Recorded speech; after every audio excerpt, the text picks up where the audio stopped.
नमस्कार, मैं हूं प्रत्युष शर्मा और आप देख रहे हैं CTV7 न्यूज़। शुरू करते हैं खबरों का सिलसिला। हिमाचल प्रदेश पूरी तरीके से वैक्सीनेटेड हो गया है और इसके बाद आज वहां के कोरोना योद्धाओं ने प्रधानमंत्री नरेंद्र मोदी से चर्चा की है। हिमाचल ने कर दिखाया। 18 वर्ष से अधिक आयु की 100% आबादी को मिला कोविड का पहला टीका। मुश्किल चाहे जो रही हो, लेकिन प्रधानमंत्री नरेंद्र मोदी के संकल्प सबको वैक्सीन, मुफ्त वैक्सीन को सिद्धि तक ले जाने में मुख्यमंत्री जयराम ठाकुर ने कोई कसर नहीं छोड़ी। उनके नेतृत्व में तैयार हुई कारगर टीकाकरण रणनीति से हिमाचल बना 100% टीकाकरण करने वाला देश का पहला राज्य। यह लक्ष्य हासिल करना आसान नहीं था। एक तरफ कोविड के संक्रमण पर काबू पाने की चुनौती थी, तो दूसरी तरफ प्राकृतिक आपदाएं। लेकिन दृढ़ इच्छा शक्ति और जन जन के सहयोग से ये तमाम बाधाएं पार करते हुए हिमाचल ने टीकाकरण का कीर्तिमान रच दिया। सरकार ने राज्य में 18 साल व इससे ज्यादा उम्र के 53,77,000 से ज्यादा लोगों को वैक्सीन की पहली डोज लगाने का लक्ष्य रखा था। राज्य में अब तक 55 लाख से अधिक लोगों को पहली डोज लगाई जा चुकी है। यह आंकड़ा हर रोज बढ़ रहा है। जयराम सरकार को सिर्फ राज्य के नागरिकों की ही चिंता नहीं है। हिमाचल आने वाले पर्यटकों, बागवानी से जुड़े प्रवासी श्रमिकों आदि का भी टीकाकरण किया जा रहा है। अच्छा, और उसके बाद आप हिमाचल में कब आए? सर मैं हिमाचल में सर ये 14/6/2019 को आया था। उससे पहले सर मैं दिल्ली में सर कस्तूरबा गांधी में 9 महीने मैंने JRC की थी पीडियाट्रिक्स में। तो रेगिस्तान की गर्मी और हिमाचल की ठंडी ये बराबर सेट हो गए आप? हाँ सर, धीरे धीरे सर स्टार्टिंग में तो काफी दिक्कतें आई थी, मगर धीरे धीरे मैं सेट हो गया था। जैसे ठंडियों में सर बहुत दिक्कतें आ जाती हैं कि मतलब सब जगह बर्फ ही बर्फ होता है, तो मतलब उस टाइम पे बहुत दिक्कतें आ जाती हैं। तो कच्छ के लोगों को हिमाचल देखने के लिए बुलाते हो कि नहीं बुलाते हो? यस सर, मैं जब पहली बार आया था तो अपने फादर को भी साथ में लेके आया था, तो वो तो मतलब डर भी गए थे। जैसे ही चंसल घाटी में बैठे तो वो तो सर गाड़ी में भी पीछे बैठ गए, बोला कि इतनी छोटी ये जगह मैं नहीं देख सकता। तो मतलब डर भी गए थे, मगर फिर फाइनली वो आ भी गए थे। और सर मेरे फ्रेंड्स भी आते हैं। हिमाचल के लोगों को कच्छ का रणोत्सव दिखाया कि नहीं दिखाया? नहीं सर, मगर सर मैं कोशिश करूंगा रणोत्सव में मतलब साथ में लोगों को, फ्रेंड्स को ले जाने के लिए। अच्छा राहुल, मैं हिमाचल से बहुत परिचित हूँ। मैं इस इलाके को भी जानता हूँ। बड़ा दुर्गम है और सिरमौर के इंटीरियर जाता है तो और दुर्गम है। हाँ सर। अब देश में ये चर्चा होती है कि इतनी मुश्किल परिस्थितियों के बावजूद भी हिमाचल में वैक्सीन वेस्टेज ना के बराबर है। हाँ सर। बड़ा ही कौन से इसके आप सभी ने ये कैसे सुनिश्चित किया?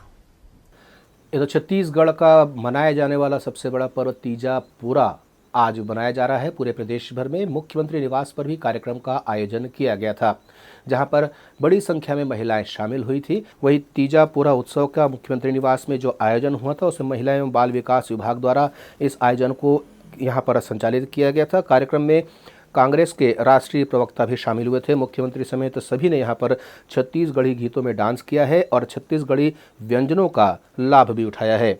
आज छत्तीसगढ़ में पोरा का त्यौहार बहुत हर्षोल्लास के साथ मनाया जाता है और सेम हाउस में तीजा और पोरा का कार्यक्रम एक साथ पिछले साल से हम लोग आयोजित कर रहे हैं। तो उसी क्रम में महिला बाल विकास विभाग के द्वारा ये कार्यक्रम आयोजित किया गया था। तो हमारे राष्ट्रीय प्रवक्ताओं को भी, जिसमें सुप्रिया जी है, रागिनी नायक जी हैं, अलका जी हैं और राधिका जी हैं, ये चारों हमारे महिला प्रवक्ता को भी विशेष रूप से आमंत्रित किया गया था।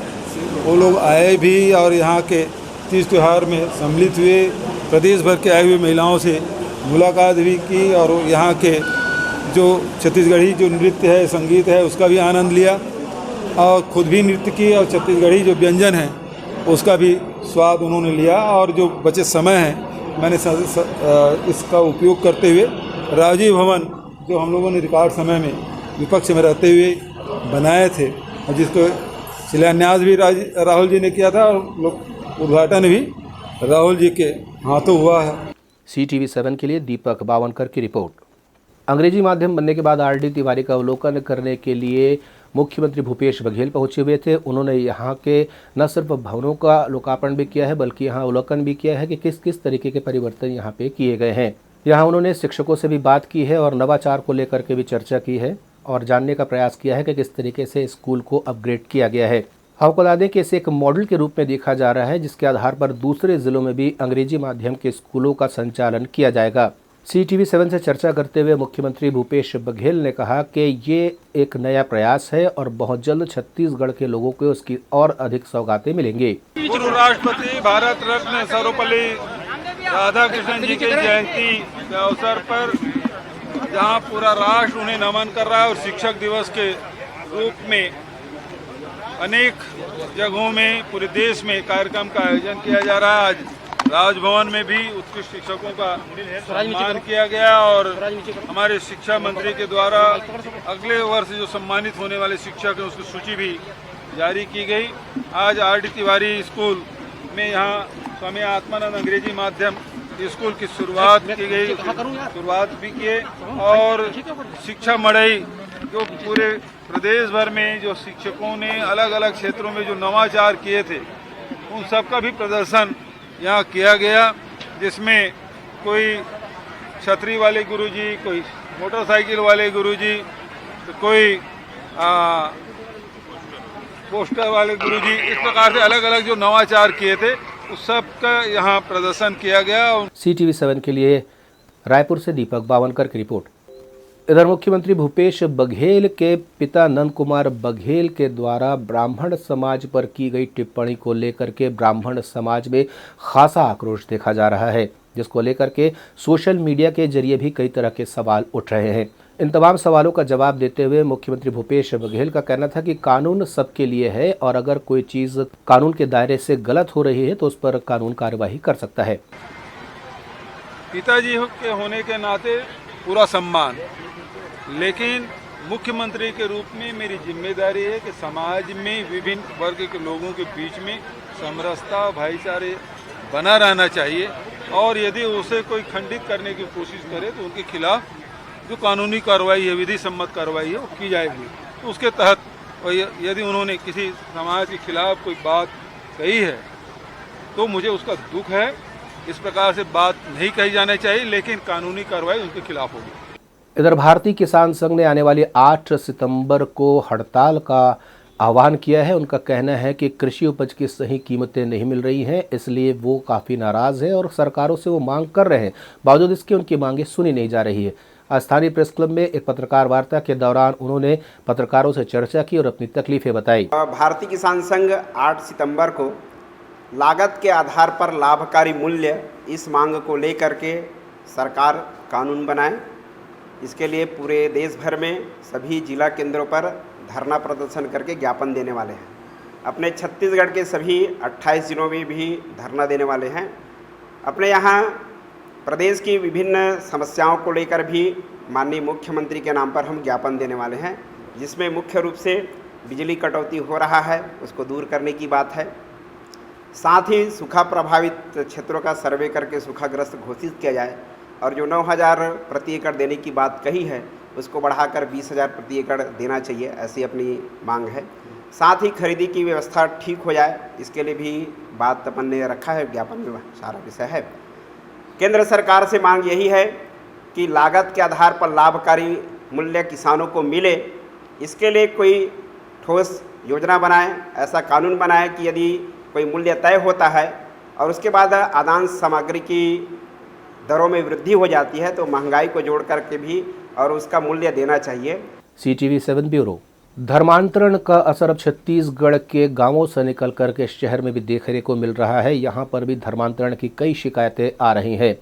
मिली जानकारी के अनुसार थाने में 2 पक्ष शिकायत दर्ज करा चुके हैं। एक ने धर्मांतरण कराने के खिलाफ रिपोर्ट लिखाई है, जबकि दूसरे का कहना है कि उसने अपनी इच्छा से धर्मांतरण किया है। इस पूरे मामले में एक ईसाई पादरी की थाने में पिटाई तक कर दी गई है। क्या हमको धर्म परिवर्तन करने का अधिकार नहीं है?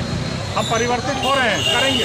आर्टिकल 25 में या तो हटा दो, संविधान को जला दो, उसके बाद हमको मारो पीटो, हम छोड़ देंगे अपना धर्म। पर संविधान है तो संविधान की रक्षा हो। हम आपको बता दें कि धर्मांतरण की शिकायत बाहाना, काड़ी, बारा डेरा समेत अन्य आसपास के गांवों से भी मिल रही है, जहां पर कुछ लोग धर्मांतरण करने के उद्देश्य से ही घूम रहे हैं, जिसकी शिकायत भी थाने में कराई गई है। CTV7 bureau. इधर कोरोना की नई गाइडलाइन मूर्तिकारों के लिए एक कठिनाई का सबब बनते जा रही है, क्योंकि इसमें ऐसी बातें कही गई हैं जिसकी वजह से गणेश उत्सव समितियों के द्वारा इस बार गणेश की स्थापना कम की जा रही है। यानी इस बार जितने गणेश बैठेंगे उनकी संख्या पिछले साल से भी कम है। हम आपको बता दें कि 4 फीट तक की प्रतिमा का प्रावधान किया गया है। वहीं जहां पर गणेश स्थापित किए जाएंगे उस स्थल पर कम से कम 5000 स्क्वायर फीट खुली जगह होना चाहिए, जबकि हर स्थान पर ये सुविधाएं उपलब्ध नहीं हैं। इस वजह से कई गणेश उत्सव समितियों ने गणेश की स्थापना नहीं करने का फैसला लिया है, जिसका सीधा असर मूर्तिकारों पर देखा जा रहा है। CTV7 से चर्चा करते हुए मूर्तिकारों का कहना है कि नए नियम कानून की वजह से लोगों में इस बार गणेश उत्सव का उत्साह कुछ कम ही देखने को मिल रहा है। इस बार गाइडलाइन आया है वही पिछला वाला, CC कैमरा लगाओ और 4 फीट से अधिक नहीं होना चाहिए मूर्ति। ऐसे बहुत से नियम हैं जिसके कारण लोग बैठाने के लिए तैयार नहीं हैं, और आए भी तो 4 फीट तक के आदेश आए। हम लोग तो बड़ा मूर्ति कम से कम 40-50 मूर्ति बनाते थे, इस बार मुश्किल से 10 मूर्ति बस आए हैं।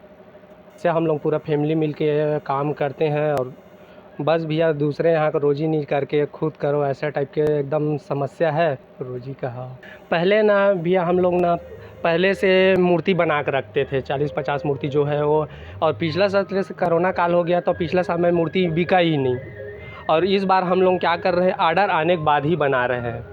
हाँ, क्योंकि पिछले समय तो हम लोग को बहुत नुकसान हुआ है, इस बार और पहले से बनाएंगे तो गाइडलाइन के हिसाब से लोग बिठा रहे हैं करके हम लोग इस बार ना ऑर्डर के हिसाब से ही बनाए हैं, पहले नहीं बनाए हैं। महासमुंद से दीपक यादव की रिपोर्ट। CTV7 की खबरों में फिलहाल इतना ही। नए समाचारों के साथ आपसे फिर होगी मुलाकात, तब तक दे अनुमति। नमस्कार।